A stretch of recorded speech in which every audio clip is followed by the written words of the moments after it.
We provide you the platform to turn your dreams into reality. Give wings to your aspirations with KR Mangalam University. Bihar विधानसभा चुनाव की तैयारी में सभी पार्टियां पूरी ताकत से लगी हुई हैं। अभी से ही सब लोग मैदान में उतरे हुए हैं और अपने अपने गठबंधन और यूं कहें कि समीकरण के हिसाब से लोग तैयारी कर रहे हैं। हालांकि उसका परिणाम क्या होगा इसके तो चुनाव तक इंतजार करना होगा, उसके परिणाम का इंतजार करना होगा, लेकिन सभी लोगों का जोर इस बात पे है कि इस बार उतरो तो ठीक से उतरो और अपने समीकरण के साथ उतरो। मुकेश सहनी जी हैं, वीआईपी के सरबराह हैं, मुखिया हैं, उनसे बात करेंगे और जानने और समझने की कोशिश करेंगे कि इस बार के बिहार विधानसभा चुनाव के बारे में उनके क्या ख्याल हैं। खुद चुनावी मैदान में डटे हुए हैं, कितनी उम्मीद पाल कर इस बार हैं। बहुत स्वागत है न्यूज नेशन में आपका। बहुत बहुत धन्यवाद जी। शुरुआत करेंगे कि इस बार साफ साफ दिख रहा है कि जो सभी पार्टियां हैं सबकी कोशिश ये दिखाई दे रही है कि गठबंधन बनाकर चुनावी मैदान में उतरे। इसके पीछे सबसे बड़ी वजह आप क्या मानते हैं, क्योंकि आप भी महागठबंधन के साथ हैं? देखिए, ये तो अभी देश में बन गया है कि सिंगल पार्टी कोई भी किसी प्रदेश में सरकार नहीं बना पाएंगे, खास करके बिहार में तो बिल्कुल ही नहीं। तो यहाँ पे इस बार का चुनाव एक बार अलग, बहुत अलग इस बार भी इसलिए भी होने वाला है कि 30-35 साल के बाद नई जनरेशन शिफ्ट कर रहे हैं। लालू जी, नीतीश जी का जो समय था 90 से लेकर और 2000 कह सकते टिल डेट 25 तक, तो इस बार इससे अलग होना है कि नई जनरेशन जो है वो राजनीति में एंटर करके उनका पूरा का पूरा फोकस होगा कि शिफ्टिंग की ओर। तो इस बार एक तरफ तेजस्वी जी है, मैं हूँ, चिराग जी है, प्रशांत किशोर जी है, और नीतीश जी जब तक रहे, लालू जी तब तक बिहार में अपना एक फैक्टर बन के रहे। और इस बार नीतीश जी का भी तबीयत अस्वस्थ है और 20 साल सरकार का भी हो गया है और उन्होंने अच्छा बुरा जो भी किए हैं राज्य के सभी जनता को पता है। और ये बात सही है कि उन्होंने जो काम करना था वो किए हैं, लेकिन जितना करना था उतना नहीं किए हैं। अन्य राज्य के अनुकूल अगर देखा जाए तो हम लोग बहुत पीछे हैं। आप बगल में गोरखपुर जाकर देख लीजिए, उत्तर प्रदेश में, तो दिखेगा कि विकास में क्या गोरखपुर ने पाया और हमारा बिहार कहाँ है। तो खैर कुल मिला के हो गया। और हम लोग तो नीतीश जी जो है सामाजिक न्याय को लेकर लड़ाई लड़ते रहे और हम लोग भी वही मानने वाले लोग हैं। और इस बार जो है कि नीतीश जी का तबीयत अस्वस्थ होने के कारण बिहार में नए जनरेशन में अगर किसी को उत्तराधिकारी बनाया जाएगा तो उसमें सबसे नंबर 1 पे तेजस्वी प्रसाद यादव दिख रहे हैं कि ये लालू जी का विरासत संभाल के यहाँ तक आए हैं। 2 बार डिप्टी चीफ मिनिस्टर रहे, 17 साल उन्होंने काम किया। पिछले सरकारों में उन्होंने लाखों के नौकरी उन्होंने दिया है। जाति आधारित गणना नीतीश जी और तेजस्वी जी ने मिलकर कराए हैं और जिसमें एक बड़ा बदलाव बिहार में देखने के लिए मिला है। तो लोगों को भरोसा तेजस्वी जी पे है। और अभी और ऐसे भी देखेंगे तो 20 साल का शासन रहा नीतीश जी का, तो लोगों में बदलाव चाहिए और बदलाव के लिए हम लोग बता रहे हैं। तो इसमें से कई सवाल खड़े होते हैं, लेकिन सबसे पहले लेते हैं कि आपने कहा कि तेजस्वी जी लालू यादव जी की विरासत के साथ हैं। जैसे ही लालू यादव जी की विरासत की बात आती है तो तत्काल प्रभाव से जो आप लोगों के विरोध में है, नहीं अभी यहाँ जो सत्ताधारी पार्टी है या बीजेपी है, ये लोग जंगल राज की बात करने लगते हैं, अपराध की बात करने लगते हैं कि लालू की विरासत का मतलब है घोटाला, अपराध, अपहरण, जंगल राज। तो इसको कैसे जस्टिफाई करेंगे आप लोग विरासत की बात देखिए, तो? ये पूरे बिहार के राज्य के सभी को पता है, सिर्फ ये बोलने के लिए है, ये डायलॉग डिलीवरी है और कोसों ये सच्चाई नहीं है। बरसों से लोग हम पे राज करता था, हमारे साथ अन्याय करता था और हम सिर्फ सह रहे थे। लेकिन लालू जी ने जब आए तो अन्याय करना लोगों ने बंद किया और सिर्फ हम सहना था, वो सामने सहना बंद किया। उसी को लेकर लोगों ने जंगल राज बताया, ठीक है। जबकि आज का क्राइम अगर रिपोर्ट निकाल लीजिए, आज देश में आपके माध्यम से बहुत सारे युवा हैं हमारी बात को सुन रहे, वो पढ़े लिखे हैं, गूगल पे जाए, सरकार का, भारत सरकार, राज्य सरकार का डाटा सरकार ही जारी करते हैं। आज तो एनडीए का सरकार है देश में, भारत सरकार में 11 साल से और नीतीश जी 20 साल से है, तो कोई फेक तो नहीं हो सकता है। तो 2005 से पहले का 2000 का क्राइम रिपोर्ट निकाल लीजिए और आज का क्राइम रिपोर्ट निकालिए कि आज किस तरीके से क्राइम हो रहा है। तो अगर आप देखें, हाँ, तो अगर देखा जाए तो 2005 से ज़्यादा क्राइम आज हो रहा है, ठीक है। लेकिन इस पे लोग बात नहीं कर रहे, ठीक है। और वो उस जमाने में क्योंकि लोगों का वर्चस्व जा रहा था तो लिखने पढ़ने वाले लोग नहीं थे, खास करके गरीब पिछड़ा ओबीसी में से, तो उस तरीके से एक परसेप्शन बना दिया गया। लेकिन परसेप्शन ऐसा नहीं है। जैसे सीता माता के ऊपर आरोप लगा दिया एक धोबी के द्वारा, अग्नि परीक्षा देना पड़ा। तो उसी तरीके से आरोप लगाना तो ठीक है, बस सीता माता के ऊपर आरोप लग जाए तो लालू जी के ऊपर क्यों नहीं लगा? नहीं, एक बात से मैं आपसे सहमति जता सकता हूं कि सोशल जस्टिस की अगर बात की जाए तो उसके लिए लालू यादव अग्रणी रहे बिहार में, इसमें कोई सच्चाई नहीं है। लेकिन ये भी तो बात है कि अपहरण भी उद्योग बन गया था इस बिहार में।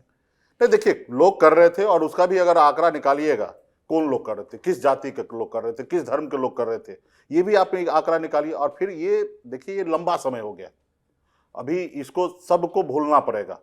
और यही अगर बात करते रहेंगे और बिहार का अगर आज विकास अगर रुका तो सिर्फ इसी के नाम पर कि अगर ये रोज रोज परसेप्शन बनाया जा रहा है कि जंगल राज, तो इसके लेके देश दुनिया में हमारी छवि खराब हो रही है। ठीक है, इससे बाहर निकलना पड़ा। एक काल खंड में क्या हुआ नहीं हुआ वो लंबा समय हो गया। कैसे भरोसा दिलाएंगे लोगों को आपकी नहीं हमको जिताइए, आप सत्ता में आएंगे, तो वो इसी स्थिति वापस नहीं आएगी।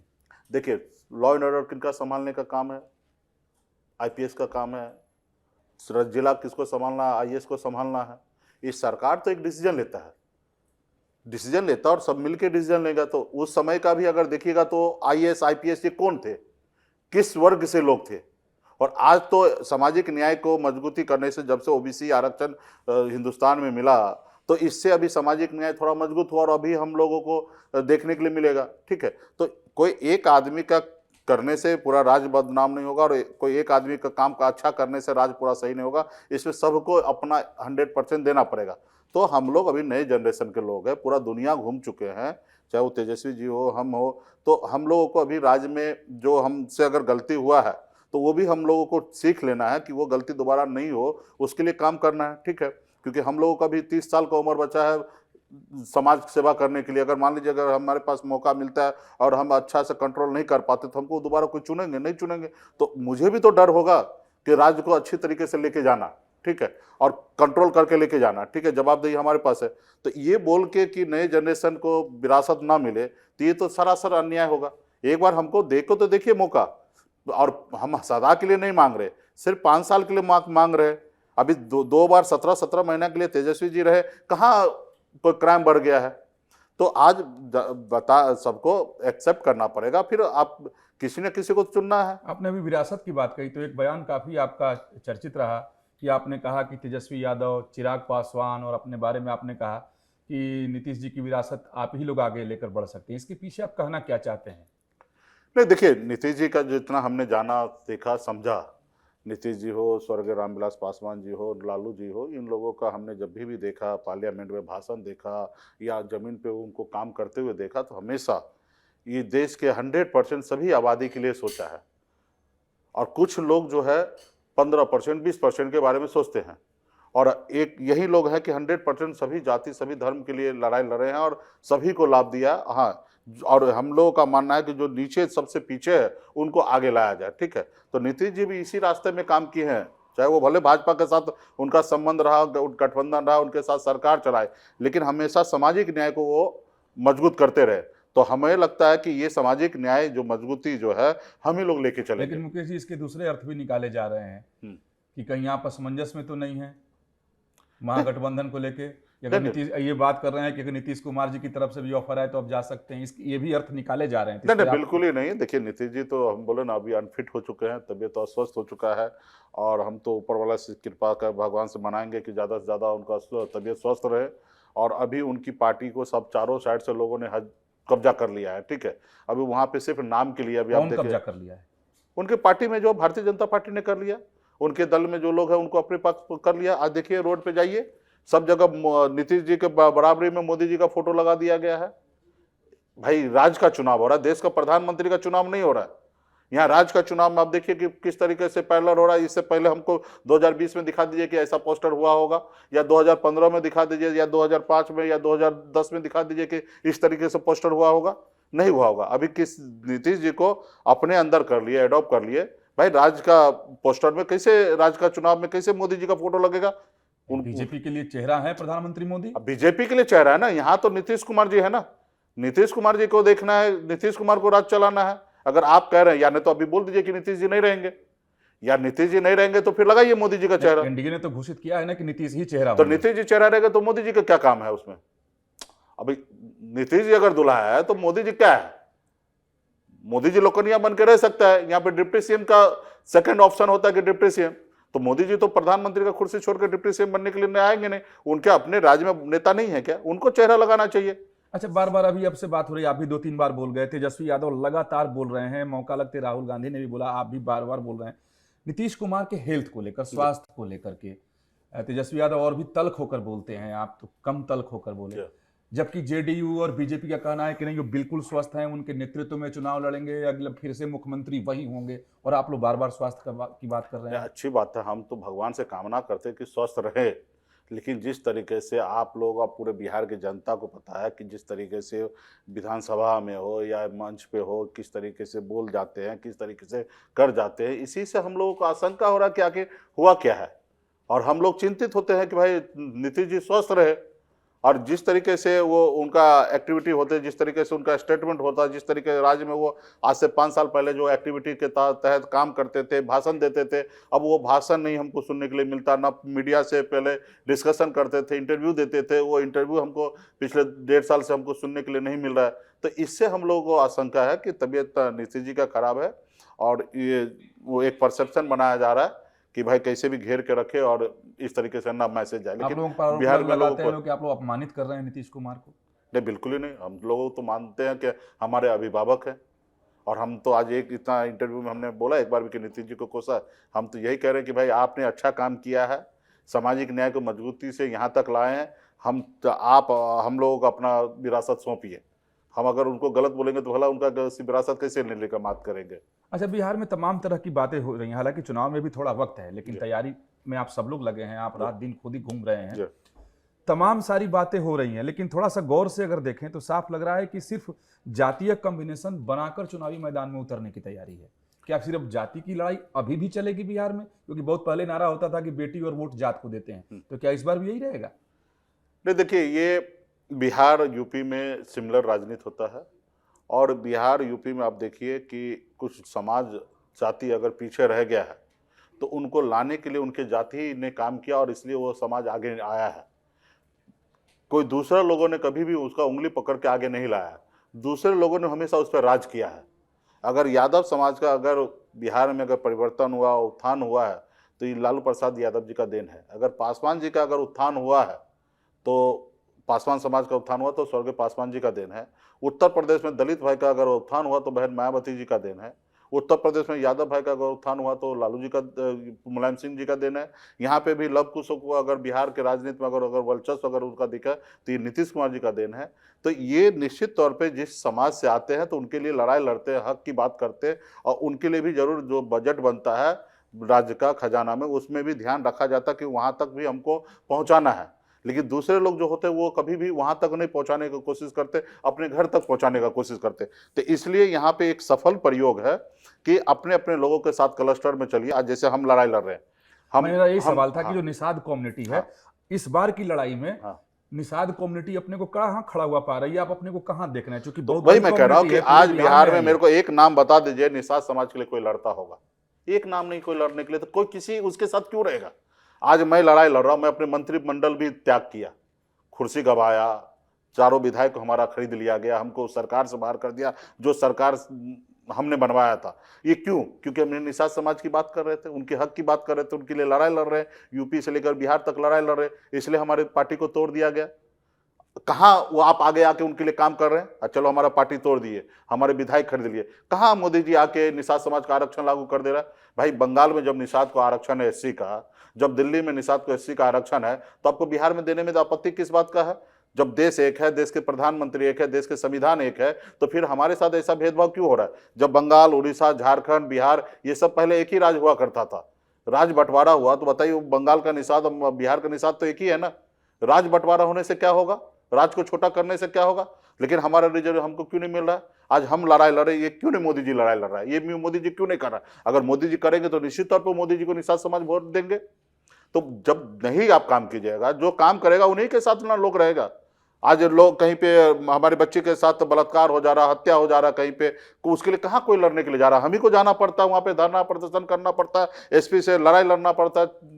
दूसरे लोग अगर करेंगे तो उनके साथ जा सकता है वोट। जो मेरी जानकारी है कि अगर निषाद समाज की बात करें तो तमाम उपजातियों को मिलाकर के शायद ही कोई ऐसा विधानसभा क्षेत्र है जहां निषाद कम्युनिटी न हो, उसकी उपस्थिति न हो, जी। भले अकेले न जीत सके लेकिन हराने में सक्षम माना जाता है। सच्चाई है। तो ऐसी स्थिति में आप जिस गठबंधन में, महागठबंधन में अभी हैं, तो क्या उम्मीद कर रहे हैं महागठबंधन? पिछली बार आपको धोखा हुआ था, याद करके जवाब दीजिएगा। धोखा मेरे साथ नहीं हुआ था, सिर्फ मेरे साथ नहीं हुआ, सबके साथ हुआ। अगर उस समय में ऐसा नहीं होता तो तेजस्वी जी मुख्यमंत्री रहते, हम भी डिप्टी सीएम रहते, आज हमारे पास भी दर्जनों विधायक होते। लेकिन गलती हुआ तो जिसके कारण आज वो भी दूर है और हम भी कहीं ना कहीं भटक रहे हैं, रोड पे हैं। तो इस बार हम लोगों को सोच समझ के काम करना है। और बिहार में निषाद समाज जो है एक बड़ा ताकत है। 22 नाम से जाने जाते, बिन बिल्दा, नुनिया, मला, चाय, तियर, बनपर, गोरी, केवट, 22 उपजाति है और ये हमारा 11% वोट बैंक है। और 11% हमने जब भी राज्य में उपचुनाव लड़ा है अकेले अपने दम पर हमने दिखाया। अगर एनडीए वहां पे अगर 45,000 वोट लाता तो मुकेश सहनी अकेले अपने दम पर 30,000 वोट लाता है।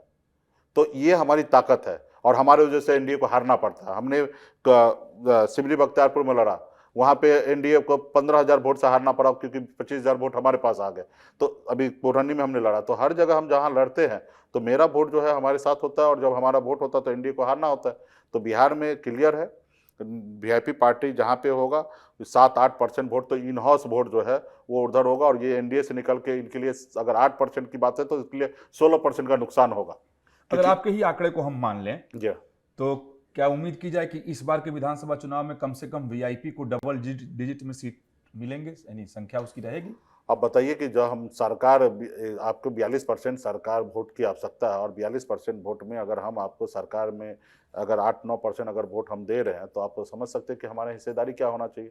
तो और हम लोग मजबूती से बिहार में हम लोग चुनाव लड़ रहे हैं और अच्छा संख्या में वीआईपी पार्टी चुनाव लड़ेंगे और आने वाले समय में बहुत जल्दी आप लोगों के बीच में जो ये बातें सामने आ रही हैं कि जो महागठबंधन में बिहार में सीटों के बंटवारे का ही पेच सबसे ज्यादा फंसा हुआ है, क्योंकि कांग्रेस भी चाह रही है कि ज्यादा सीट मिले क्योंकि उनको अपना वजूद कायम करना है। आरजेडी की कोशिश दिखाई दे रही है कि अधिकतर सीटों पर खुद लड़ो। आपकी भी दावेदारी है, आपने अपनी परसेंटेज भी बता दी, तमाम उपजातियों के नाम भी बता दिए। तो ऐसी स्थिति में मामला सुलझ जाएगा? ये हर पार्टी का इच्छा होना चाहिए कि ज्यादा से ज्यादा पार्टी चुनाव लड़े ताकि उनका पार्टी का वजूद बड़ा हो। ये बात सही है, लेकिन आप पार्टनरशिप होता है तो आपके पूंजी के आधार पर पार्टनरशिप मिलता है। तो जिनके पास जितना पूंजी होगा उसको उतना पूंजी पार्टनरशिप में हिस्सेदारी मिल जाएगी परसेंटेज के हिसाब से। आपको पूंजी के हिसाब से ही मिलना चाहिए। मान के चलें कि कोई पार्टी आप ले लेंगे, कोई पार्टी अकेले अपने दम पर चुनाव जीतकर सरकार नहीं बना सकते। तो सबको एक दूसरे की जरूरी है, चाहे वो मुकेश सहनी हो या कांग्रेस पार्टी हो या आरजेडी हो या हमारे लेफ्ट के साथी हो, हर एक दूसरे को दूसरे के सहयोग की जरूरी है। और 243 सीट है और आप जब हमारे पास हम आपके 10-25% वोट देते तो 25% सीट भी वीआईपी पार्टी का होगा। कितनी सीट की उम्मीद करते हैं आप? अगर उम्मीद क्या है, मतलब देखिए सामान्य तौर पर मैं पूछ रहा हूं। हाँ, उम्मीद नहीं, हम लोग इच्छा रखते हैं। और कितनी इच्छा है? हमने पिछले महीना मार्च महीने में राष्ट्रीय कार्यकारिणी का सम्मेलन हुआ था, उसमें हमने निर्णय लिया कि वीआईपी पार्टी 2025 विधानसभा में 60 सीट पर लड़ेंगे जी। और डिप्टी सीएम जो है 2 नंबर का कुर्सी वीआईपी पार्टी का होगा। अगर 60 सीटें गठबंधन में नहीं मिलती हैं तो क्या रास्ता आपका अलग होगा? 2-4 सीट आगे पीछे होगा, हम लोग एडजस्ट करेंगे। कि 50 सीटें आपको ऑफर नहीं हुई, 50 भी तो देखिए नहीं होने पे तो बहुत कुछ होगा, क्योंकि रुख तो बड़ा अलग दिखाई दे रहा है आरजेडी का। नहीं होने पे तो बहुत कुछ होगा, लेकिन हम नहीं क्या क्यों उम्मीद करें। और इसी में हमको एक विचार से हम लोग बंधे हुए हैं और ये बात तो क्लियर है कि हम अगर गठबंधन में नहीं रहेंगे, अकेले लड़ने के लिए जाएंगे तो शायद 2 सीट भी नहीं जीतेंगे। और ये बात तो जायज़ है कि महागठबंधन भी अकेले में अगर किसी सहयोगी को छोड़कर, चाहे वो कांग्रेस पार्टी हो या लेफ्ट हो या वीआईपी हो या आरजेडी को छोड़कर कोई भी लड़ेंगे तो वो सबका हाल तो जीरो होना है। तो सबको कहीं ना कहीं कॉम्प्रोमाइज़ करना पड़ेगा, सबको त्याग करना पड़ेगा। यहाँ सिर्फ सीट जीतने की बात नहीं है। हम लोग जो आज लड़ाई लड़ रहे हैं पेट भरने के लिए खाना नहीं खा रहे हैं, भूख मिटाने के लिए कर रहे हैं। आज हम लोग की लड़ाई जो है सत्ता पाने के लिए, उस पर राज करने के लिए नहीं है, अपने लोगों के साथ न्याय हो, इसके लिए आज हम लोग चाहते हैं कि सरकार में आए। आज देखिए बिहार में चुनाव आयोग के द्वारा वोटर लिस्ट को समीक्षा किया जा रहा है। उसी पे आ रहा था कि बिहार एक ऐसा राज्य है जिसके विकास को लेकर के पूरे देश में चर्चा होती है कि आखिर बिहार इतना पीछे क्यों है, और चुनाव निर्णय करता है, भविष्य को तय करता है। यहाँ पे देख रहे हैं कि वोटर लिस्ट में सुधार क्यों हो रहा है, इसको लेकर सबसे ज्यादा राजनीति चल रही है। आखिर इसके पीछे क्या वजह है, क्यों आप लोग उसका इतना विरोध कर रहे हैं कि मामला सुप्रीम कोर्ट तक पहुंच गया? देखिए क्या है, हम लोग टाइमिंग पे हम लोग सवाल उठा रहे हैं। ये होना हम गलत नहीं मानते, ये सब होना चाहिए। पहले तो होता है, प्रक्रिया है। नहीं, चुनाव के पहले इस तरीके से नहीं हो रहा। चुनाव से पहले आपने किया और आपने जनवरी में 7 जनवरी को सूची जारी भी कर दिया, फाइनल लिस्ट आपने जारी कर दिया। 7 जनवरी को आपने फाइनल सूची जारी कर दिया कि इस सूची पर वोट होना है, और हम लोग निश्चित हो गए थे कि भाई वोटिंग होना है। और एक प्रक्रिया था कि 7 जनवरी को सूची जारी हो गया, और उस बीच में अगर कुछ लोगों को अगर नाम जोड़वाना है तो आप जोड़ा सकते हैं, ये एक स्टैंडर्ड प्रक्रिया है। और किसी का अगर डेथ हो गया तो उसमें से उसका नाम एडिट करना, वो एक प्रक्रिया है बीएलओ का, ठीक है। लेकिन इस तरीके से जो समीक्षा करने की बात हो रहा है कि सारे आदमी, अभी सरकार को चुनने का जवाबदेही है कि सरकार अच्छा काम किए कि नहीं किए, और ऐसे समय में एक एक आदमी को एक एक डॉक्यूमेंट लेकर आपको वहां पे जाके साबित करना है, और सिर्फ 1 महीने के अंदर ये काम होना चाहिए। लेकिन इसके ये काम करने के लिए पिछली बार जब 2003 में हुआ तो 2 साल लगा था, जबकि उस समय में 4-5 करोड़ की आबादी था, अभी वोटर लिस्ट था, आज 8 करोड़ की आबादी है। तो यहाँ पे इतने कम समय में ये होना नहीं है। और रहा कि अगर यही करना था तो आप जब चुनाव जीत लोकसभा खत्म हुआ उसके बाद ये काम चालू कर देना चाहिए था, या विधानसभा चुनाव के बाद आप ये काम कर दीजिए। अभी हमने महाराष्ट्र में देखा ना, अचानक करोड़ों वोट बढ़ गया और अचानक आप सरकार बना लिए, और चुनाव आयोग से राहुल गांधी जी कोर्ट में जाकर हर तरह का पेपर डिमांड कर रहे, मांग रहे, कोई चुनाव आयोग पेपर देने के लिए तैयार नहीं है। तो वहां पे हम लोगों को दिख रहा है कि वहां पे फर्जी भरा करके वहां पे सरकार को हथियाया गया। तो वही डर है यहाँ पे कि यहाँ पे सबको पता है कि महागठबंधन को कुल लोग वोट देने वाले हैं। वहां पे आप ऐसे ऐसे डॉक्यूमेंट का आप बात कर रहे हैं, वो डॉक्यूमेंट मैक्सिमम लोग के पास नहीं है। अभी लोग बिहार से, आप जानते हैं कि 30% की आबादी जो है बिहार से दूसरे प्रदेश में जाके रोजी रोटी के लिए काम करते हैं, वहां पे रहते हैं, और वो अभी वोटर लिस्ट बनाने के लिए कैसे आएंगे? अभी वो लोगों का एक टारगेट है कि छठ दीपावली में जाएंगे, वोट भी गिराएंगे, गांव में जाकर रहेंगे, क्योंकि बिहार का सबसे बड़ा पर्व होता है लेकिन छठ। मुकेश जी, यहाँ सवाल ये उठता है कि ऐतराज अपनी जगह पे है, हाँ। टाइमिंग को लेकर सवाल आप खड़े हाँ। कर सकते हैं, आपका अधिकार है कि भाई अभी क्यों, हाँ। पहले क्यों नहीं हुआ। जी। लेकिन यहाँ सीधे तौर पर महागठबंधन की तरफ से हाँ। चुनाव आयोग जैसी संवैधानिक संस्था पर ही सवालिया निशान खड़े कर दिए जा रहे हैं। कहा जा रहा है कि बीजेपी के एजेंट की तरह काम कर रहे हैं। आप अगर जवाब नहीं दे रहे हैं, आप जवाब नहीं दे तो मैं क्या बोलूंगा? जब आप ये जो काम करने के लिए गए, हमको बता दे चुनाव आयोग, आप ही के माध्यम से सवाल करना चाह रहे बता दे, या हमारे राज्य के जितने भी कलेक्टर है वो बता दे कि चुनाव आयोग का एसओपी जो है 11 दस्तावेज के तहत वो जमा करना पेपर और फिजिकल रहकर साइन करना, क्या उस तरीके से काम हो रहा है? नहीं हो रहा है। 90% नहीं हो रहा है, सिर्फ 10% ही उस तरीके से पेपर के अनुकूल काम हो रहा है। तो जब आप उस तरीके से काम नहीं कर रहे तो क्यों कर रहे हैं? जब नहीं हो रहा है तो आप पीछे हट जाइए। जब आपके सुप्रीम कोर्ट से बताया गया कि आप आधार कार्ड को आप एक्सेप्ट करो, आप वोटर लिस्ट को एक्सेप्ट करो, आप राशन कार्ड को आप ये एक्सेप्ट करो, तो आप उस पर अभी तक आपने निर्णय नहीं लिया।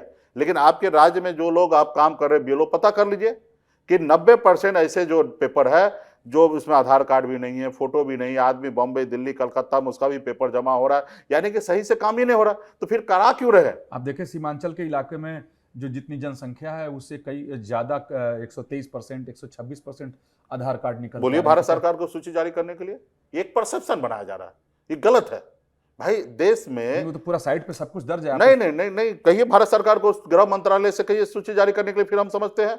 एक बताइए, ये आप जो आधार कार्ड की बात कर रहे हैं, आधार कार्ड में आपका ये ऐसा है स्टैंडर्ड, आप तो सबसे पहले 2011 से लेकर अब तक जनगणना ही नहीं हुआ। आप कौन सा जनगणना का आंकड़ा पे आप बात कर रहे हैं भाई? 11 और 25 में 14 साल हो गया। 14 साल में कौन, कितने लोग पैदा हुए, कितने लोग मरे हैं? राज्य के 20% आबादी जो है मर गए होंगे, और 20 से 25% नए पैदा हुए हैं। तो आप कौन सा जनगणना की बात कर रहे हैं? आपके पास डाटा ही नहीं है। दूसरा, आप बताइए कि आप आधार कार्ड बनाते हैं तो इसका जब डेथ होने के बाद ये सिलेंडर होने का कोई प्रक्रिया है? नहीं है। एक बार आप पासपोर्ट है, पासपोर्ट का 10 साल का वैलिडिटी होता है, आप बीच में डेथ हो गए, अगर आप नहीं है तो आपका ऑटोमेटिक 10 साल के बाद अनवैलिड हो जाएगा। आपके पास पैन कार्ड है, अगर 5 साल तक इनकम टैक्स नहीं भरेंगे तो ऑटोमेटिक अनवैलिड हो जाएगा। लेकिन आधार कार्ड का तो ऐसा है ही नहीं।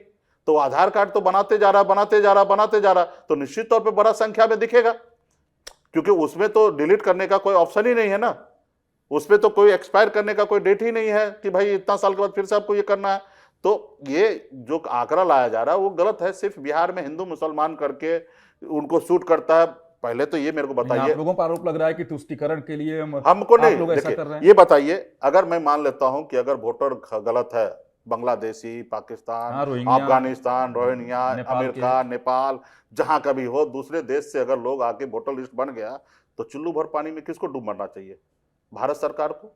राज्य सरकार को। 20 साल से राज्य में सरकार आपका है, 11 साल से भारत सरकार आपका है, आपका जवाबदेही है बॉर्डर सुरक्षा रखना। आप कैसे, आप हमको जवाब दो हिंदुस्तान के नागरिक को कि कैसे दूसरे देश के लोग यहाँ पे आके वोटर लिस्ट बना लिया। ये जवाबदेही किसका है? ये उन्हीं का जवाबदेही है। फिर तो ये भी मान लीजिए कि अगर इस तरीके से अगर लाखों करोड़ों अगर एक्स्ट्रा वोटर है तो 2019-24 में जो चुनाव हुआ, मान लीजिए गलत चुनाव हुआ, 40 सांसद बने हैं, सबका सदस्यता समाप्त कीजिए, फिर से चुनाव लाइए। क्यों नहीं ला रहे भाई? अगर मान लीजिए कि वोटर लिस्ट जो गड़बड़ है तो इसका मतलब चुनाव हुआ, और चुनाव हुआ तो 40 का 40 सांसद को सदस्यता समाप्त कीजिए। इसी 40 सांसद में से 30 सांसद बिहार से जीत के गया, जिसके कारण आज मोदी जी देश का प्रधानमंत्री है। आप क्या बात कर रहे भाई? जवाबदेही आपका, और आपसे काम नहीं हो रहा और आप दूसरे के ऊपर डाल रहे हैं। हमको जवाब दे कि भारत सरकार के दूसरे देश के लोग कैसे नागरिक हमारे देश के बन गए, कब बने, क्या 2000 अभी बने? तो जवाब दीजिए। लेकिन आप इस पर तो सहमत होंगे ना कि अगर कोई गलत है तो उसका नाम हटना तो चाहिए। हटना चाहिए, निश्चित तौर पर हटना चाहिए, लेकिन गलत हुआ कैसे? हटना चाहिए, लेकिन कैसे हमारे देश में आ गए? वो भी आधार कार्ड बना लिए, वोटर लिस्ट में नाम जोड़वा लिए, ये कैसे हो गया? इसका जवाबदेही तो नीतीश कुमार जी को देना चाहिए और भारत सरकार को देना चाहिए, गृह मंत्रालय को देना चाहिए कि कैसे अपने देश में दूसरे देश के नागरिक आ गया भाई। अच्छा, मेरा सवाल यह है कि देखिए जो मेरा और आ गया तो आप ये अगर उसी वोटर पे चुनाव या 24 में सब सांसद को सदस्यता समाप्त कीजिए, रिजाइन लीजिए, तब हम मानेंगे कि आप सही कह रहे हैं। अब ये भी चुनाव को 6 महीना आगे डाल दीजिए। जो चुनाव होना है ना, 6 महीना वोटर लिस्ट कीजिए आराम से, 6 महीने के बाद कीजिए। इतना जल्दी क्यों है? हर बारी में कोई भी काम होता है तो गलती होता है ना। ये हुआ ना नोटबंदी में, क्या असर हुआ देश का, पूरे देश के दुनिया के लोगों को पता है कि नोटबंदी में क्या हमको फायदा मिला है, कितना हमारा नुकसान हुआ है। ये लोगों को तो जेल भेज देना चाहिए कि इस तरीके से काम करते हैं बगैर प्लानिंग का। जितने लोगों से मैं बात कर रहा हूँ या समझने की कोशिश कर रहा हूँ कि विकास के मुद्दे को या चुनावी मुद्दे पर बात हो रही है, लेकिन जैसे एक तरफ एनडीए है, नीतीश कुमार की पार्टी हो गई या बीजेपी, वो लोग कह रहे हैं कि हम तो जो 20 वर्षों में काम किए हैं उसे लेकर मैदान में उतरेंगे और जनता के बीच रखेंगे। तो चलिए ना भाई, चलिए। दूसरी तरफ आरोप है कि भाई ये लोग सिर्फ जातीय राजनीति करना चाहते हैं, बिहार के विकास को रोक देना चाहते हैं। अगर किसी जात का उत्थान कर दिए होते तो क्यों वो अलग खेमा होता, आप ही के साथ रहता ना। अगर आप विकास कर देते हैं तो आपके साथ होता ना।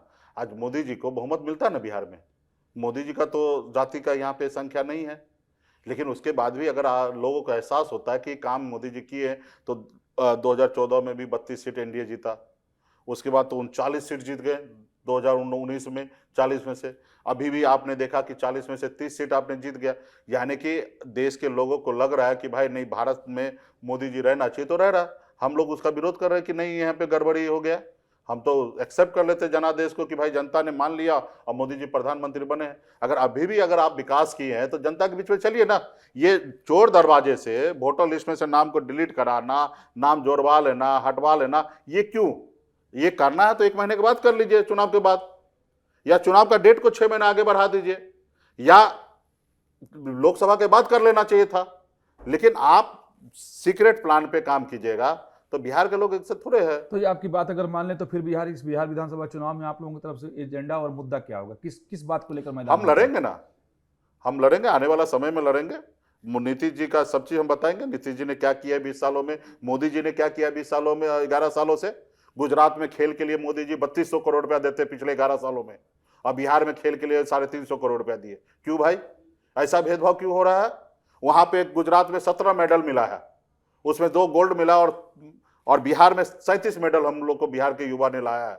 आप बताइए, गुजरात की आबादी 6 करोड़ है, हमारे बिहार की आबादी 12 करोड़ प्लस है। हमारे साथ नाइंसाफी नहीं हो रहा है?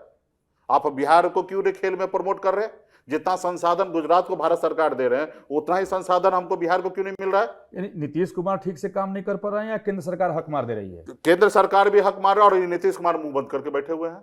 तो आपकी तरफ से मुद्दा एजेंडा क्या होगा? महागठबंधन यही मुद्दा होगा, यही मुद्दा होगा कि मुंह बंद करके क्यों बैठे हैं भाई? वो तो कह रहे हमने बहुत विकास कराया। अरे तो हमको बताइए ना, ये हमने जो सवाल खड़ा किया है, गुजरात को 3200 करोड़ रुपया और बिहार को 350 करोड़ रुपया क्यों? जबकि हमारी आबादी डबल है गुजरात से, हमारे बच्चे मेडल भी 37 लाए हैं। ऐसा नहीं कि हमारे बच्चे से ज्यादा होशियार गुजरात के बच्चे हैं। अगर गुजरात के बच्चे होते तो 37-40 मेडल उनको प्राप्त होता, 6 गोल्ड मेडल हमको नहीं प्राप्त होता, उनको होता। तो जब हमारे बच्चे पर खेल में आगे है तो हमारे बच्चे को आगे करना चाहिए। ये काम किसका है? भारत सरकार का। और भारत सरकार से लड़कर पैसा लाने का काम किसका है? नीतीश जी का काम है। नहीं कर रहे, काहे के लिए डबल इंजन का सरकार? तो यहाँ पे इस तरीके से चीजें है। और आप देखिए कि हर चीज में हमको पीछे रखा जा रहा है, लेबर स्टेट बना के रखा। आप यहाँ पे हमारा क्या काम हो रहा है नीतीश जी के नेतृत्व में। हमारे बिहार का आय देखिए, मात्र 32,000 रुपया एवरेज है साल का। गुजरात का देखिए 3 लाख रुपया है। आज 10 साल पहले चले जाइए, गुजरात का क्या था आंकड़ा, आज क्या है आंकड़ा। 20 साल पहले नीतीश जी जब सरकार में आए हैं तब गुजरात का इनकम देखिए और हमारा इनकम देखिए कि बराबरी के जैसा था। आज गुजरात 3 लाख रुपया पर व्यक्ति आय दिख रहा है और हमारा मात्र 33,000 रुपये। तो कितना जमीन आसमान का फर्क हो गया। अच्छा मुकेश जी, यहाँ सवाल था कि एक तरफ एनडीए है, एक तरफ महागठबंधन है। हाँ, दोनों गठबंधन अपनी अपनी ताकत के साथ है। जी प्रशांत किशोर जी इस बार एक फैक्टर हैं। जी। वो आपके हिसाब से किसको नुकसान पहुंचा रहे हैं? वो अपना कितना भला कर पाएंगे या आपको कुछ फायदा पहुंचा जाएंगे? क्या लगता है आपको, आकलन क्या है? देखिए, इस चुनाव में तो प्रशांत किशोर जी बहुत हम लोगों को फैक्टर नजर नहीं आ रहा है। इससे पहले थोड़ा लग भी रहा था कि कुछ कर पाएंगे करिश्मा, क्योंकि अच्छे रणनीतिकार रहे हैं और तो पूरा ताम झाम से पूरे बिहार में घूम रहे, काम कर रहे हैं, ठीक है। और जब उपचुनाव हुआ तो हमने देख लिया कि उनकी ताकत क्या है। तो इस विधानसभा में जो है हम लोगों को कुछ नुकसान है। अच्छे बात कर रहे हैं, मेहनत कर रहे हैं, घूम रहे हैं। हमारी शुभकामना है, ठीक है। बिहार के तरक्की के लिए हर इंसान को बोलना चाहिए। इससे पहले भी हमने कहा कि कोई एक आदमी का जवाबदेही नहीं कि बिहार आगे बढ़ाना है, सबकी जवाबदेही है। और प्रशांत किशोर भी बिहारी है, बिहार का बेटा है, तो उनको अगर बिहार के बारे में सोच रहे तो अच्छी बात है, बिहार सोचना चाहिए। लेकिन इस बार मैं मानता हूँ कि उनका बहुत बड़ा फैक्टर नहीं होगा। इसी तरीके से आगे लगे रहें तो शायद कुछ हो सकता है। और हमको लगता है कि बिहार में महागठबंधन का सरकार हर हाल में बनना है। लेकिन बीजेपी वाले आरोप लगा रहे हैं कि प्रशांत किशोर तो महागठबंधन की बी टीम है। अच्छा, हमारे तरफ से भी तेजस्वी जी यही लगाते हैं कि बीजेपी का बी टीम है। भाई हम नहीं लगा रहे आरोप, ठीक है। लेकिन हमारे तरफ से भी अगर देखा जाए तो तेजस्वी जी का यही स्टेटमेंट है। और अभी बीजेपी से तो हमने नहीं सुना है, ये आप कह रहे हैं तो मुझे आइडिया नहीं है, लेकिन मैंने अभी तक नहीं सुना कि बीजेपी की तरफ से कोई बोला होगा बी टीम। तो अगर आप बोल रहे हैं तो हो सकता है सच्चाई, हम भी देखेंगे। बहुत सारे नेता उनके बात करते हैं, कहते हैं कि ये तो जिस तरीके से काम कर रहे हैं तो लगता है कि उन्हीं को फायदा पहुंचा जाएंगे। अब किसका हालांकि बीजेपी उससे दहशत में प्रशांत किशोर से। क्यों, आपको क्यों लगता है कि बीजेपी डरी क्यों है प्रशांत किशोर? बीजेपी काम नहीं किया इसलिए डरी हुई है। अगर काम करते तो डरने का क्या जरूरी है भाई? विकास पुत्र आप हैं तो आपको डरने का क्यों है? डबल इंजन का सरकार है, डरने का क्यों जरूरी है? प्रशांत किशोर बोल के क्या कर लेगा, या मुकेश सहनी बोल के ही क्या कर लेगा? अगर आप काम किए तो किसी से डरने की क्या जरूरी है? अगर डर इसलिए है क्योंकि उन्होंने काम नहीं किया। देखिए, जो चोरी करता है उसी को डर होता है, और जो चोरी नहीं करता वो तो खुलेआम घूमता है। भाई जेब चेक करना कर लो, भाई कुर्ता चेक करना कर लो, मेरे जेब में कुछ नहीं है। और जब चोरी किए रहते तो उसको डर लगता है। तो बिहार में जो है विकास कुछ किए नहीं, खाली ऐसे यूं ही गुब्बारा बना के। और देखिए, नीतीश जी पिछले कई सालों से परिस्थिति ऐसा बना कि वो मुख्यमंत्री बनते रहे हैं, ठीक है। क्या कहना चाहते हैं कि परिस्थिति की वजह से बने हैं? हाँ, सच्चाई ये है। उनकी अपनी राजनीतिक वजूद कोई नहीं मानते आप? कुछ दिनों के लिए रहा, कुछ समय के लिए रहा। जैसे 2005 में उनके सरकार बना तो लोगों को लगा कि हम लालू जी से दूर होना है, चलो चुनते हैं अटल बिहारी वाजपेयी जी और नीतीश जी को चुनते हैं। तो ये उनको नहीं चुने क्योंकि नीतीश लालू जी को छोड़ना था, इसलिए उन्होंने चुना गए, क्योंकि ऑप्शन नहीं था, दूसरा खेमा यही है, ठीक है। तो चुन गए, ठीक है। उसके बाद 2010 में निश्चित तौर पर नीतीश जी के चेहरा पे चुनाव हुआ और एक अच्छा संख्या में चुनाव जीत गया और वो बिहार के मुख्यमंत्री बने। तो पहला मुख्यमंत्री उन्होंने बना और अपने दम पे बना, ठीक है। 2015 में आप लालू जी को पकड़ लिए। 2014 में लोकसभा चुनाव हुआ, आपका हश्र क्या हो गया आप देखे। 40 में से सिर्फ 2 लोकसभा आप जीते, वो भी एक अपने गृह जिला नालंदा और एक पूर्णिया जिले। तो आप वहां पे 14% आपका वोट शेयर हो गया, तो आप 0 हो गए थे। और उससे ज्यादा वोट शेयर है ना लालू जी के पास था। तो लालू जी के साथ आप अटैच हो गए। तो 2015 में आप सरकार बना लिए, क्योंकि सीनियर आप थे, तेजस्वी जी जूनियर थे, तो निश्चित तौर पे आप ही के नाम पे चुनाव हुआ और लालू जी को आना नहीं था तो आप मुख्यमंत्री बने, ठीक है। यहाँ तक ओके है। तो नीतीश जी का तो अपना सहयोग दम पे तो मुख्यमंत्री बने नहीं 2015 में। आज ये 2020 में आप देखिए नीतीश जी के पास कितना विधायक है। इतना विधायक पे तो सबसे बड़ा दल कौन है? भारतीय जनता पार्टी, बीजेपी है। बीजेपी। जिनका ज्यादा विधायक होगा वही उन्हीं का मुख्यमंत्री होना चाहिए। लेकिन अगर आपको बनाए हैं तो दया पात्र पे बनाए हैं, आपको मुख्यमंत्री बनाए हैं, क्योंकि उस मंत्रिमंडल में हम भी थे, उस सरकार में हम भी थे।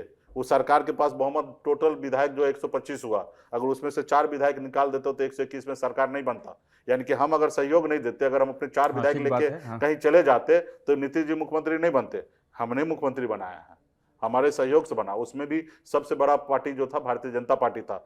भारतीय जनता पार्टी ने कहा नहीं ठीक है आप बनिए रहिए, क्योंकि भारतीय जनता पार्टी के पास कोई चेहरा ही नहीं है। अच्छा, राहुल गांधी यहाँ आए और बिहार को क्राइम कैपिटल करके चले गए। आज की तारीख में बहुत बड़े संख्या में क्राइम है, आप लोग भी इस पे देखिए, आंकड़ा ढूंढिए, और आप लोग पे पूरा विश्वास होता है, क्योंकि देश के चौथा स्तंभ है।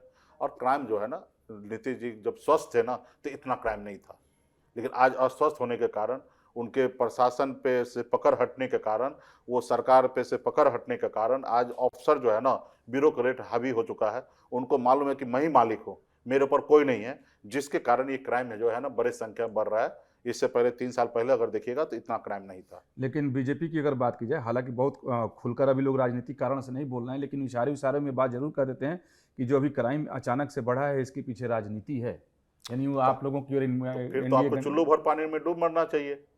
तो राजनीति है तो आप सरकार किसका है भाई? उठाइए, जेल में डालिए। आपके सहयोगी चिराग पासवान जी आप पे उंगली उठा रहे हैं, हम तो उठा रहे हैं तो बात अलग बात है, आपके अपने सहयोगी उठा रहे हैं ना। और रहा कि ये तो अब सिर्फ पल्ला झाड़ने वाली बात है ना। अगर आपको आशंका है कि महागठबंधन करा रहे हैं, महागठबंधन के लोग कर रहे हैं, तो आपको रोका किसने? हाथ में मेहंदी का क्यों लगा है? उसको उठाइए, इनकाउंटर कीजिए, खत्म कीजिए। ठीक है भाई, ऐसा बोलने से राज चलेगा? राज ऐसे चलाया जाता है कन्फ्यूज करके? बोलिए, हिम्मत है तो बोलिए। आपने एक बयान बीएलओ को लेकर के दे दिया था, जिसको लेकर के काफी चर्चा हुई थी। बीएलओ के लेके हमने उनके समर्थन में बयान दिया, लेकिन मीडिया में जो है उसको नहीं समझ के, या जो भी कहिए तोड़ मरोड़ के उसको पेश किया गया। हम तो आगे भड़का रहे थे, लोगों को उकसा रहे हैं। हमने एक चुनाव आयोग को आगाह कर रहे हैं, राज्य सरकार को आगाह कर रहे हैं, भारत सरकार को आगाह कर रहे हैं कि बिहार में जो है, बिहारी जो है वो वोट के मामले में बहुत गंभीर होता है। चाहे जाति जो भी हो, धर्म जो भी हो, जिस पक्ष के लोग हो, अपने अपने पक्ष को वोट देना चाहता है। और अभी जो भारत सरकार के तरफ से जो एसओपी बना है, सॉरी चुनाव आयोग से एसओपी बना, उस एसओपी का अनुकूल वोटर लिस्ट में पेपर सबमिट नहीं किया जा रहा है। और सबमिट नहीं किया जा रहा, बीएलओ को तंग किया जा रहा, परेशान किया जा रहा है, धमकी दिया जा रहा है, आपके तनख्वाह रोकेंगे, तरह तरह के बात किया जा रहा है, और जबरदस्ती उनसे अनलीगल काम कराया जा रहा है। उनको बताया जा रहा है कि आप बगैर पेपर का, बगैर आधार कार्ड का, बगैर डॉक्यूमेंट का आप पेपर कलेक्ट करो, नहीं अगर लोग साइन करने वाला तो आप खुद साइन करो, लेकिन कैसे भी पेपर अपलोड करो। तो इस तरीके से जब काम हो रहा है, उनको धमकी दे के कराया जा रहा है। अगर ऐसा ही कराना है तो आप एसओपी बदलो, या आप आदेश लिखित में आप आदेश को लिखो। आप ऐसा कर नहीं रहे हो, और बेचारा बीएलओ जो है वहाँ पे दिन रात मेहनत कर रहा है, खाना पीना को त्याग करके मेहनत कर रहा है, वो काम कर रहा है। और काम करने के बाद, क्योंकि डॉक्यूमेंट तो पक्का है नहीं, आपने कहा था कि लोग भड़क जाएंगे, लोग तो उसमें अगर मान लीजिए कि अगर ऐसा होता है, बीएलओ अपना काम कर दिया, मान लीजिए 1000 आदमी का पेपर जमा करना कर दिया, रियल उसमें 200 आदमी का है, सही पेपर के साथ 800 बगैर पेपर का है, तो चुनाव आयोग का जो ऊपर का ऑफिसर है, अधिकारी है, वो उसका नाम को हटा देंगे, काट देंगे। और जब काट देंगे, क्योंकि बीएलओ जो होता है गांव के होते हैं, टीचर होते हैं, लोकल होते हैं, तो अगला क्या कहेगा कि भाई आपने हमसे जो पेपर मांगा हमने तो तुमको दिया, आपने कहां बोला कि ये पेपर हमको नहीं चाहिए, यह गलत पेपर है? आपने जो पेपर बोला कि दे दो, साइन कर दो, हमने दे दिया, हमारा नाम कैसे कट गया? तो पूरे बिहार में लड़ाई का पात्र बनेगा, बीएलओ से लोग लड़ेगा, क्योंकि उनके साथ गलत होगा, किसी आदमी के साथ गलत होगा तो किससे बात करेगा? उनके पास ये दिल्ली तो चुनाव आयोग में जाएंगे नहीं, पटना में चुनाव आयोग में जाएंगे नहीं, उनके पास लोकल कौन होगा? लोकल बीडीओ सीओ दूर दूर है, कहाँ का है पता नहीं, लेकिन उनके नजदीक में कौन आदमी है? बीएलओ। बीएलओ से सवाल करेगा कि हमने आपके डॉक्यूमेंट दे दिया, मेरा नाम क्यों नहीं आया, मैं क्यों नहीं वोट गिरा रहा हूँ? और बिहार में वोट के मामले में आप बिहार के इतिहास आप देखते होंगे, बूथ पे गोली चल जाता है, बूथ पे कब्जा हो जाता है, बूथ पे लड़ाई होता है, फट्टा का लड़ाई चलता है, लोग अपने अपने पक्ष के लिए कपार फोड़ा फोड़ी हो जाता है सिर्फ वोट गिराने के नाम पे। तो यहाँ पे अगर बड़े संख्या में अगर किसी का नाम को काट दीजिए, किसी जाति किसी धर्म का, तो लड़ाई लड़ेगा, तो लड़ाई होगा तो कौन लड़ाई लड़ेगा, किसके साथ लड़ेगा? तो मैं आशंका जताता हूँ कि आप यहाँ पर अपना एसओपी बदल दो, आप तो ऐसे एक्सेप्ट कर लो, आधार कार्ड को पकड़ लो, ले लो, वोटर आईडी को ले लो, और जॉब कार्ड को ले लो, सारे को एक्सेप्ट कर लो, तो कोई लड़ाई नहीं होगा। और आपके हिसाब से इलेक्शन कमीशन ठीक काम नहीं कर रहा है? 100% खराब काम कर रहा है। कोई आके बोल दे, चलिए मेरे साथ कोई भी बूथ पे चलिए, कोई भी विधानसभा में चलिए, जहां तुम बोलो वहीं पे हम चलते हैं, बता दे कि वो पेपर जो जमा हो रहा हो क्या वो सही हो रहा है, क्या एसओपी के अनुकूल हो रहा है क्या? भाई एसओपी के अनुकूल होगा तो ही ना वो पेपर एक्सेप्ट होगा। अब मान लीजिए कि आपको नौकरी चाहिए मैट्रिक का सर्टिफिकेट पे, एसओपी में ये है कि मैट्रिक सर्टिफिकेट है तो आपको नौकरी मिलेगा, और अब आपके पास 5वीं का सर्टिफिकेट रहेगा तो आपको नौकरी मिलेगा? नहीं मिलेगा। अच्छा, एक सवाल और आ रहा है कि प्रधानमंत्री मोदी इधर लगातार बिहार दौरे पर आ रहे हैं। ऑपरेशन सिंदूर हालांकि टाइम हो गया, ऑपरेशन सिंदूर को लेकर और मोदी को लेकर बीजेपी को और जेडीयू को बड़ा भरोसा है कि इस बार भी फिर पलड़ा उन्हीं लोगों के पक्ष में भारी रहेगा। ऑपरेशन सिंदूर की वजह से लोग राष्ट्रवाद के तहत खूब वोट करेंगे बिहार आने दीजिए। बिहार में उड़ती चिड़िया को है ना, बिहार के लोग हल्दी लगाते हैं। 2015 में भी यही कोशिश किए थे और वो सोचे थे कि हम दिल्ली से आके और बिहार के लोगों को बेवकूफ़ बना देंगे, यहाँ बिहारी वर्सेस गुजराती लड़ाई होगा। अच्छा, ठीक है, हाँ, यहाँ पे कोई भी बिहारी जो है ना वो एक्सेप्ट नहीं करेगा। चुनावी मैदान में कोई गुजराती थोड़ा ही होगा, वो तो वो होंगे, वो वही करने के लिए आएंगे। अच्छा, ठीक है, और जब वो करने के लिए आएंगे तो हमारे पास भी जवाब है। अभी देश के प्रधानमंत्री जी हैं, अब उनके बारे में अभी ज़्यादा टिप्पणी करना अच्छा बात नहीं है, लेकिन अगर इस तरीके से आपदा को अवसर में अगर बदलने का कोशिश करेंगे तो फिर हम लोग भी बात करेंगे। अच्छा, एक अंतिम सवाल छोटे में जवाब ले लेते हैं आपसे। आज के डेट तक की बात मैं कर रहा हूँ, आगे क्या परिस्थिति होगी, बदल जाती है राजनीति में, कभी कोई चीज़ फिक्स नहीं होता। महागठबंधन कितनी सीटों की उम्मीद कर रहा है बिहार में जीत के लिए? जीत के लिए कंफर्टेबल हम लोग सरकार बनाएंगे, 150 प्लस सीट के साथ हम लोग सरकार बनाएंगे। चलिए, बहुत बहुत धन्यवाद न्यूज नेशन को, आपने वक्त दिया। बहुत बहुत धन्यवाद। तो मुकेश सहनी को पूरा भरोसा है कि इस बार के चुनाव में महागठबंधन को जीत मिलेगी और सरकार इनकी बनेगी।